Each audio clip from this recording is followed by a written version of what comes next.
नमस्कार, ये है टॉप न्यूज। मैं हूं विधि आपके साथ। चलिए नजर डालते हैं अब तक की कुछ खास खबरों पर। महाराष्ट्र के पालघर जिले में जूना अखाड़े के 2 साधुओं की निर्मम हत्या के मामले में 110 लोगों को गिरफ्तार किया गया है। गिरफ्तार सभी लोगों के खिलाफ गंभीर धाराओं में केस दर्ज किया गया है।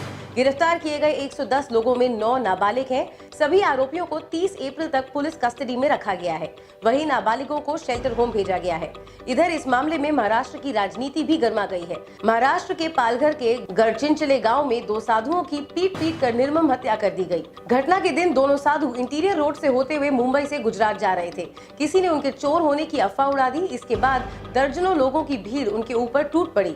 ये पूरी घटना वहां मौजूद कुछ पुलिसकर्मियों के सामने हुई। आरोपियों ने साधुओं के साथ एक ड्राइवर और पुलिसकर्मी पर भी हमला किया। हमले के बाद साधुओं को अस्पताल ले जाया गया, जहां उन्हें मृत घोषित कर दिया गया। पालघर में साधुओं की हत्या के बाद संत समाज काफी गुस्से में है। अखिल भारतीय अखाड़ा परिषद के अध्यक्ष महंत नरेंद्र गिरी ने घटना को लेकर सरकार को चेतावनी दी थी कि अगर हत्यारों पर कार्रवाई नहीं की गई तो महाराष्ट्र सरकार के खिलाफ आंदोलन होगा। वहीं दूसरी तरफ बीजेपी सांसद साक्षी महाराज ने भी ट्वीट करके आरोपियों पर रासुका लगाने की मांग की है। ऐसा ना होने पर उन्होंने भी महाराष्ट्र सरकार को साधुओं के गुस्से का सामना करने की चेतावनी दी। इस घटना के बाद अब राजनीति शुरू हो गई है। महाराष्ट्र के पूर्व मुख्यमंत्री देवेंद्र फडणवीस ने कहा कि पालघर में मॉब लिंचिंग घटना का वीडियो हैरान करने वाला और अमानवीय है। ऐसी विपदा के समय इस तरह की घटना और भी ज्यादा परेशान करने वाली है। पूर्व भारतीय क्रिकेटर इरफान पठान ने भी इस घटना को शर्मनाक, भयानक और बर्बर बताया। उत्तर प्रदेश के मुख्यमंत्री योगी आदित्यनाथ के पिता आनंद सिंह बिष्ट का 89 साल की उम्र में निधन हो गया है। वो लंबे समय से बीमार चल रहे थे। दिल्ली के एम्स में उन्हें इलाज के लिए भर्ती कराया गया था। यूपी सरकार ने आनंद सिंह बिष्ट के निधन की पुष्टि की है। यूपी के additional chief secretary Awanish Awasthi ने बताया, मुख्यमंत्री योगी आदित्यनाथ के पिता का सोमवार सुबह 10:44 पर स्वर्गवास हो गया है। हम उनके निधन पर गहरी शोक संवेदना प्रकट करते हैं। उत्तराखंड में पौड़ी जिले के निवासी आनंद सिंह बिष्ट की बीते महीने ज्यादा तबीयत खराब हो गई थी। इसके बाद उन्हें दिल्ली के एम्स लाया गया था। यहाँ उन्हें एबी वार्ड में रखा गया था। गैस्ट्रो विभाग के डॉक्टर विनीत आहूजा की टीम उनका इलाज कर रही थी। रविवार को उनकी अचानक तबीयत फिर से खराब हो गई। आनंद सिंह बिष्ट को लंबे समय से लिवर और किडनी की समस्या थी। डॉक्टर्स ने उनकी डायलिसिस भी की थी।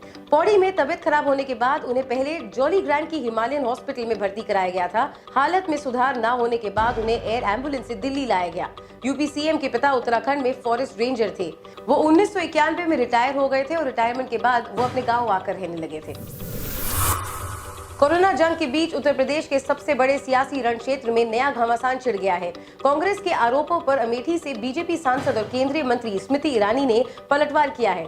इससे पहले रणदीप सुरजेवाला ने आरोप लगाया था, गौरीगंज में कांग्रेस दफ्तर पर छापे मारे गए हैं। अब स्मृति ने कांग्रेस पर कोरोना से जंग लड़ रहे प्रशासन को बेवजह परेशान करने का आरोप लगाया है। स्मृति ईरानी ने ट्वीट करते हुए कहा, आदरणीय कांग्रेस, कृपया फेक न्यूज न फैलाएं। आपके कार्यकर्ता 25 मार्च से अमेठी में इसी प्रशासन के माध्यम से पास लेकर राहत देने के नाम पर घूम रहे हैं। आज तक इसी प्रशासन ने अमेठी को कोरोना मुक्त रखा है। इन्हें परेशान और बदनाम ना करें।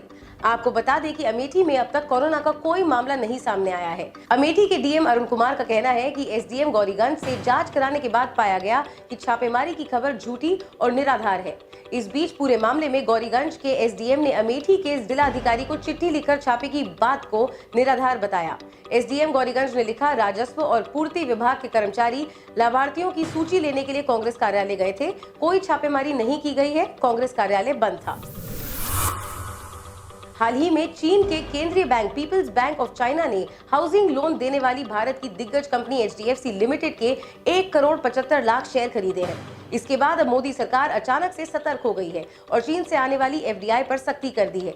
कोरोना वायरस से लॉकडाउन के बीच चीन का ये मनी गेम सबके मन में शक पैदा कर रहा है। सरकार ने कहा है कि चीन से सभी फॉरेन डायरेक्ट इन्वेस्टमेंट के लिए पहले सरकारी मंजूरी लेना जरूरी है। भारत में इन दिनों कोरोना वायरस की वजह से लॉकडाउन है। अर्थव्यवस्था खतरे में पड़ गई है। सरकार तमाम कोशिशें कर रही है कि कैसे भी कोरोना पर काबू करते हुए फिर से अर्थव्यवस्था की गाड़ी को स्टार्ट किया जाए। लॉकडाउन के बीच एचडीएफसी लिमिटेड के शेयर्स में 32.29% की गिरावट आ चुकी है। जनवरी में इसका शेयर करीब 2500 रुपए का था, जो अब 1600 रुपए का हो गया है। इसी बीच मौके का फायदा उठाते हुए चीन ने एचडीएफसी लिमिटेड के बहुत सारे शेयर खरीद लिए हैं। पहले चीन के खिलाफ ये बातें हो रही थी कि चीन ने जानबूझकर वायरस पैदा किया है। कहा गया कि इसे चीन लैब में ही बनाया गया है, यहाँ से ये लीक हुआ। अब जब भारत इससे जूझ रहा है तो चीन ने भारत की कंपनी में निवेश किया है।